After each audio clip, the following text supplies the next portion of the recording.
Olá, meus meninos do segundo ano, tudo bem com vocês? Pois é, vamos continuar nossas aulas. Meus pequenos, eu gostaria que vocês dessem uma pausa e pegassem a apostila número 5. Vamos lá? A apostila número 5 na página 59. Pegou? Então vamos estudar. Nós estamos vendo realismo, naturalismo, primeiramente em Portugal, né? Com o grande escritor Eça de Queiroz. Seu tio já disse nas outras aulas para vocês, só estou insistindo aqui, que esse cavalheiro, estudado hoje, fizeram dele uma divisão de 3 fases da literatura dele. A primeira fase é romântica. Como nós já estudamos o romantismo, nós não vamos ver agora nestas aulas, né? De novo. Então a gente estudou a segunda fase do Eça de Queiroz, que é chamada realista naturalista. E o seu tio contou em detalhes para vocês um livro bastante representativo dessa segunda fase, que é o Primo Basílio. Vocês têm essas aulas aqui com vocês, se vocês quiserem recordar, né? E na página 59, bastante resumido também. A gente viu na última aula os personagens todos caricatos e tal, né, do Primo Basílio, e uma crítica contundente à sociedade portuguesa urbana da época, a burguesia da época, né? E ele faz uma grande, contundente crítica à instituição do casamento e fala de uma anomalia social, o adultério feminino, que aí a gente considera mais para o lado do naturalismo do que propriamente do realismo, né? Por isso o nome da segunda fase, realista naturalista. Ele faz uma análise da sociedade burguesa, no que ela tem de psicológico, hipócrita, e também faz uma análise das questões mais fisiológicas, fazendo descrições contundentes, tudo grave, vocês percebem, né? De cenas de sexo, por exemplo, no caso do adultério da Luizinha com o Primo Basílio. Crítica feroz. E de repente ele chega na terceira fase da sua obra. Na terceira fase, o Eça de Queiroz já é um cavalheiro mais maduro e ele notou algumas coisas. Isso aqui é tudo feito pelos pesquisadores e literatos, viu, meus pequenos? E os literatos consideram que, muito provavelmente, ele mais maduro deve ter considerado que não adiantou muito aquela crítica tão pesada que ele fez à sociedade, aquela crítica tão pesada que ele fez à igreja, né? Nós vimos também o Crime do Padre Amaro, e ele começa a notar que parece que não adiantou muito toda aquela crítica, todo aquele alerta. Olha como essa sociedade é perigosa, hipócrita, olha como eles cometem equívocos, etc. E de repente também aconteceram coisas na vida dele, né? A gente não pode confirmar nada disso, mas enfim, ele acabou se casando mais maduro e a sua esposa era bastante religiosa, católica, e também o Eça meio que passou a procurar qualidades em Portugal. Falou, vamos ver as qualidades que nós temos. E ele pesquisou e analisou e não achou muita coisa não, compreende? Então, o que acontece? Ele vai começar a ter que encontrar, né? Onde é que eu encontro um Portugal vivo, um Portugal novo, um Portugal que tenta se modernizar, tal, que deixa de lado esse passado tão atrasado e tal. E ele então vai encontrar, de certa forma, no campo, no homem do campo, uma pessoa que ele consideraria assim um pouco melhor, uma vida talvez um pouco melhor, essa vida campesina, né? A vida da roça. E ele então começa a fazer algumas obras em que ele faz um elogio ao homem do campo, à vida no campo, ao passado português glorioso. Claro que quando a gente fala no passado glorioso de Portugal, nós estamos pensando no tempo dos grandes reis, das grandes descobertas, quando Portugal era considerado um dos países mais importantes do mundo, um dos mais ricos e mais influentes do mundo. As grandes navegações todas, né? Portugal com as suas caravelas, as suas naus, os seus galeões, conquistando o mundo, abrindo espaço para a globalização, século XVI, século XVII, por ali. E de repente ele começa então a voltar seus olhos para o passado e para o homem do campo, compreende? Então essa terceira fase dele é chamada de realista fantasista. Cuidado, tá? Porque às vezes você pode confundir com realista fantasia. Na prova sempre escrevem, cuidado. Realista fantasista.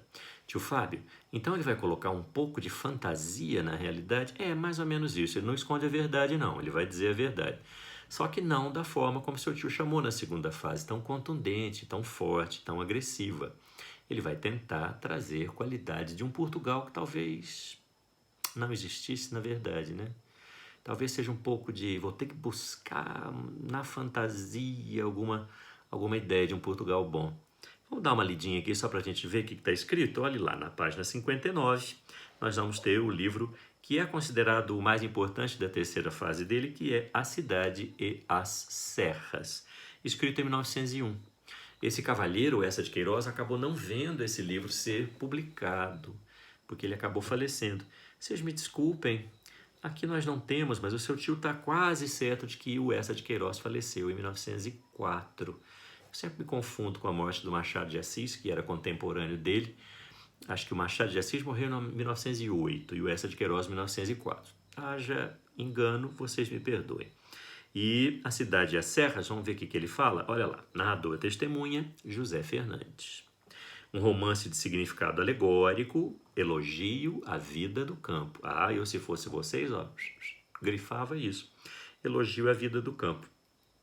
Representação da elite portuguesa ultracivilizada que se desenraizou do solo e da cultura lusitana. Nós vamos ter um personagem que vai sair de Portugal e vai se mudar para Paris, na França. Então, né? Desenraizou do solo e da cultura lusitana. Ele deixou de lado a cultura portuguesa quando vai a Paris. Vou contar a história para vocês. E uma trajetória sintetizada de Jacinto, que é o nosso personagem. Vai confundir um bocadinho vocês, porque tem 3 personagens com o mesmo nome: o avô, o pai e o filho. A história é do filho, do Jacinto. Trajetória sintetizada de Jacinto, a negação do campo, depois a negação da cidade e uma síntese dialética. Gente, isso aqui já é bem acadêmico, né? Essa expressão, síntese dialética. Síntese é um resumo, né? E dialética é de diálogo, vamos fazer uma comparação? O que você acha das qualidades do homem do campo, da vida no campo? Quais as qualidades que nós temos na cidade? Então quase que se dialoga aí, questionando as qualidades do campo, os defeitos do campo, as qualidades da cidade e os defeitos da cidade. Isso que a gente chama de dialética. E a síntese dialética é um resumo de um debate que questiona qualidades e defeitos de ambas as regiões. Claro que a cidade representada por Paris e o campo representada por uma fazenda em Portugal. É um livro maravilhoso, talvez seja um pouco mais difícil a leitura. O Primo Basílio, a gente tem aquelas cenas picantes, interessantes, aquela brigalhada da patroa com a empregada, uma relação com a Avenida Brasil, a novela, né? Carminha e a Ritinha, se eu não me engano o nome das personagens, que a gente gosta, né? Daquele fervo todo. Aqui não tem muito fervo, não, é um pouco mais tranquilo, bem mais civilizado. Realista fantasista. E nós vamos ter a história de um cavalheiro chamado Jacinto. Falei que eram 3, né? E esse cavalheiro chamado Jacinto, ele era casado com uma senhora e ele tinha um filho chamado Jacinto. E esse filho nasceu meio adoentadinho, meio fraquinho, meio mal das pernas, o rapazinho. Eles eram muito ricos e eles tinham fazenda imensa, né? Em Portugal a gente chamaria de quinta. Tinha uma quinta imensa. Beleza. Muito ricos. Só que foi um período da história portuguesa um pouco triste para alguns, que era bem no começo do século XIX, tem a ver com a história do Brasil. Nós tínhamos o Dom João VI morando aqui no Brasil. Lembram? Napoleão, a família real vem toda para o Rio de Janeiro, para o Brasil, e o Império passa a ser governado a partir do Rio de Janeiro. O Napoleão morre e o Dom João VI não quer voltar para Portugal. Então vai ter um barulho, Portugal vai falar, não, o rei tem que voltar para cá. Tá? E acabam falando, olha, vamos fazer uma constituição nova aqui, vocês por favor voltem, né? O rei Dom João VI, Carlota Joaquina, volte para casa. E em 1821 o Dom João VI acaba voltando para Portugal, para Lisboa, e deixa aqui Dom Pedro I e tal, que era o seu filho mais velho, legítimo, né? Dono do poder assim que papai morresse. Mas Dom João VI morreu. Quem é que tinha que assumir o trono? Dom Pedro I. Só que Dom Pedro I levantou a espada e disse: independência ou morte. Ficou no Brasil, o dia do fico, né? Diga ao povo que fico. Então Dom Pedro I não quer voltar para Portugal, quer ficar no Brasil, e aí, logicamente, fica, né? Acaba virando o rei do Brasil e tal. E o que acontece? Então, lá em Portugal, o filho número 2, Dom Miguel, diz assim: quer saber de uma? Vou pegar esse trono para mim. E o Dom Miguel acaba administrando Portugal. Vocês vão conhecer isso na história, né? O filho de Dom Pedro, a filha de Dom Pedro I acaba tendo que se casar com o tio para poder... Enfim, isso aí vocês vão ver com o George, que vai explicar muito melhor que o tio Fábio. Mas o que vale é que Dom Miguel acaba fazendo uma administração muito errática, muito estranha, e o povo não concorda que ele seja o imperador. E pede e exige que Dom Pedro I volte para Portugal e ele assuma o poder. E acabou que ele foi mesmo, né? Deixou o filho dele aqui, Dom Pedro II, 14 aninhos, quando ele começa a reinar no Brasil, e o Dom Pedro I volta. Só que quando ele volta, Dom Miguel não quer largar o osso, ele fala: filho, quem manda agora sou eu. E o Dom Miguel tinha um exército, claro, 30 mil homens ali comandando e tal, sob o comando dele. Mas o Dom Pedro I acabou montando um exército com a ajuda de cavaleiros portugueses e de fora também, e com 8 mil homens acaba derrotando os miguelistas. A moçada que era miguelista não gostou. Quem era miguelista? O Jacinto, que seu tio começou a contar para vocês. O dono daquela quinta, daquela fazenda, era miguelista, gostava de Dom Miguel. E quando Dom Pedro I acaba tomando o poder, o Jacinto diz: aqui eu não moro mais, vou sair de Portugal e vou para a França, vou para Paris. Deixou a fazenda sendo administrada por um administrador bem bacana, muito confiável, etc, etc. Toda a fortuna dele vinha da fazenda, riquíssimo, e muda-se para Paris, numa mansão maravilhosa, um palacete maravilhoso, ele, a esposa e o filhinho, Jacinto, meio mal das pernas, né?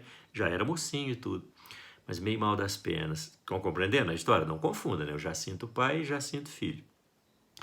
E eles vão viver na França, em Paris, desgostosos, com muita saudade de Portugal, saudade da fazenda, saudade dos costumes portugueses, mas acabam vivendo naquela mansão maravilhosa em Paris. Cenas dos próximos capítulos. Daqui a pouco eu termino.